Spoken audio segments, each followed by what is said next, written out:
At least 200,000 people are at risk of being made homeless by the government in Port Harcourt in Nigeria.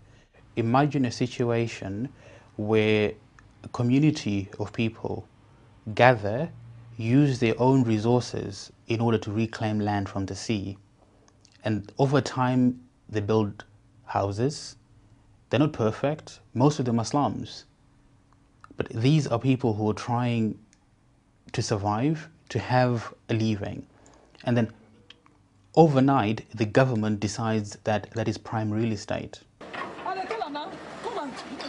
They move in with bulldozers, with the police armed to the teeth, shooting indiscriminately in a place populated by young children, old people unable to walk, people who are ill, who are lying in their houses.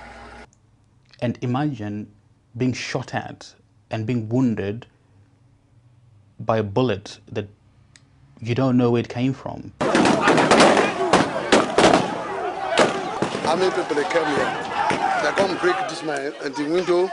They come out, all of the militant where they want to face us. Come out immediately now. We don't come here. Last year there was an eviction in Bundu Ama. I can tell you the people were terrified.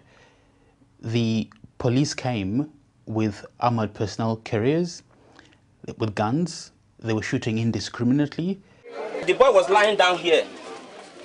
I opened this my door. I was talking to him. They said, "Cool down. You will not die. You will not die." I was encouraging him that you will not die. Wait, you will not die. That wait. 12 people were injured. At least one person was killed, and the authorities have not initiated any investigation. If anything, the authorities insist that Bundu Ama will be demolished, as will all the other waterfronts, and that they will continue to use extreme force. This is prime real estate. It has become profitable to sell this land to private developers. And unfortunately, the government is not making plans to ensure that those that are made homeless are provided with alternative homes, or that they're actually given other resources in order for them to be able to have adequate shelter. They fear for the tomorrow. They have no hope that they'll be able to have a roof over their heads. Children fear that they'll not be able to go to any school, or if they fall sick, that they'll be able to go to any hospital. They don't know what their future holds, all because the authorities are hell-bent on destroying their homes and their future. The state, in its wisdom, decided that they want to forcibly evict people from their homes, not provide alternative accommodation, not provide any of the amenities that you and I will take for granted: schools, hospitals, transport, shelter over people's heads. This is unacceptable. It has to stop. The authorities must be responsible. This can't go on.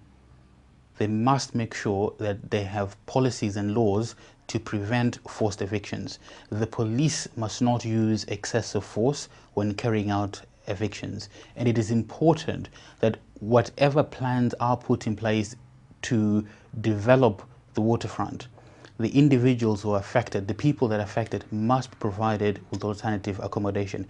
Those who are most vulnerable in society, the old, the unemployed, people who are ill, special provisions must be put into place to make sure that they have adequate accommodation.